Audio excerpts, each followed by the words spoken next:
So I'm going to tell you how to level up your cursor game and even enforce rules across your team or your workspace. And it's fairly straightforward and you can customize it to your liking.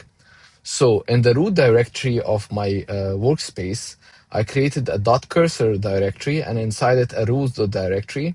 And then you can put inside MDC files which specify the rules. So here I have a general MDC file that applies for all the coding.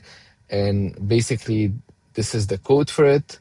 And if you go to the chat over here, you will see that if I open, for example, a C# script, you see this ruler that represents that there is a rule that applies to this. And it's general MDC, as you can see. I created another one for TypeScript. And as you can see, it applies only for TypeScript files. And if I open a TypeScript file, you will see that there is two rules here, general and the TypeScript MDC. You can add more, and this code would be open source. I'll put a link in the description.